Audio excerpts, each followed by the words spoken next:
Baru saja dunia bernapas lega karena China dan Amerika Serikat menyepakati penurunan tarif impor.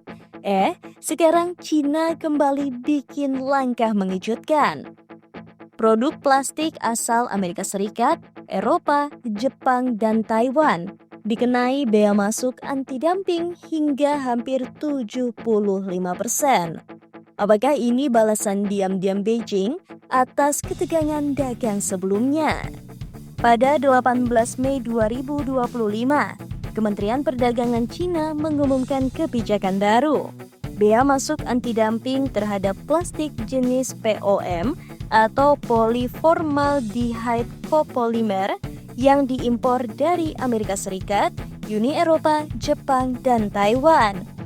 Tarif ini mulai berlaku 19 Mei, hanya sehari setelah pengumuman.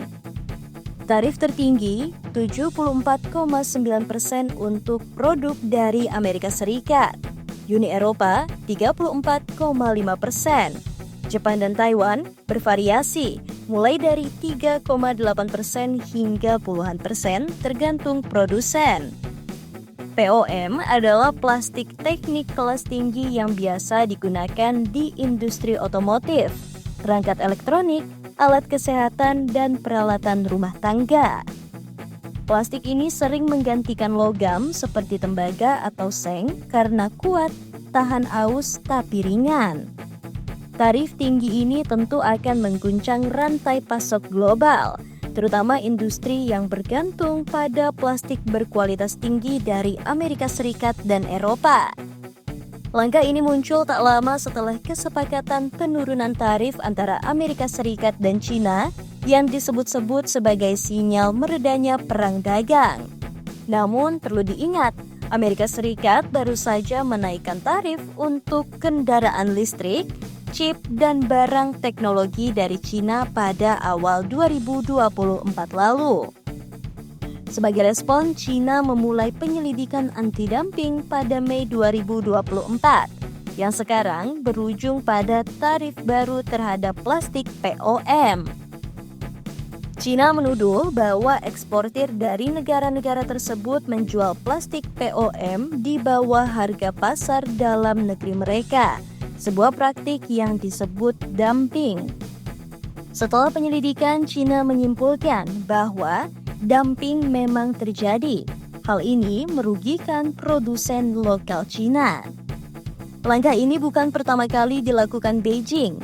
China juga pernah menerapkan tarif anti-dumping terhadap minuman brandy dari Uni Eropa yang banyak diproduksi di Perancis, tepat setelah muncul ketegangan politik.